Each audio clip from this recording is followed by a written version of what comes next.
I hope I didn't do anything wrong. I hope I didn't offend anyone. I hope I didn't startle you. คลิปមួយណាក៏មានចកំសម្លេង I hope I didn't បងប្អូនចាប់បានសម្លេងមួយនឹងហើយរឿងបន្តមកទៀតគឺយើងសួរថាតើសម្លេងមួយនឹងមានន័យថាម៉េចដើម្បីយើងយកទៅតែងឃ្លា I hope I didn't I hope I didn't ដែលមានន័យថាខ្ញុំសង្ឃឹមថាខ្ញុំមិនបាននៅក្នុងភាសាខ្មែរបានដាក់នៅខាងមុខកិរិយាសព្ទបញ្ជាក់ពីសកម្មភាពដែលបានកាត់ឡើងនៅក្នុងអតីតកាលដូច្នេះបងប្អូនផ្ដោតទៅលើអត្ថន័យរបស់សម្លេងមួយនេះខ្ញុំសង្ឃឹមខ្ញុំមិនបានយើងចូលតែងឃ្លាខ្ញុំសង្ឃឹមថាខ្ញុំមិនបានធ្វើឲ្យអ្នកខ្មាស់គេនោះទេ I hope I didn't embarrass you ខ្ញុំសង្ឃឹមថាខ្ញុំមិនបាននិយាយខុសទេ I hope I didn't say anything wrong ខ្ញុំសង្ឃឹមថាខ្ញុំមិនបានរំខានអ្នកទេ I hope I didn't bother you ឥឡូវយើងចូលស្ដាប់ជនជាតិកេរ្តិ៍និយាយម្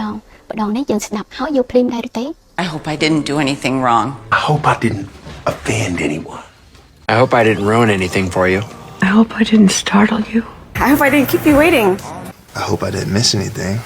ឥឡូវយើងចូលមើលអក្សរ I hope I didn't ហើយអ្វីម្ដងនេះយើងស្ដាប់ភ្លាមហើយយកភ្លាម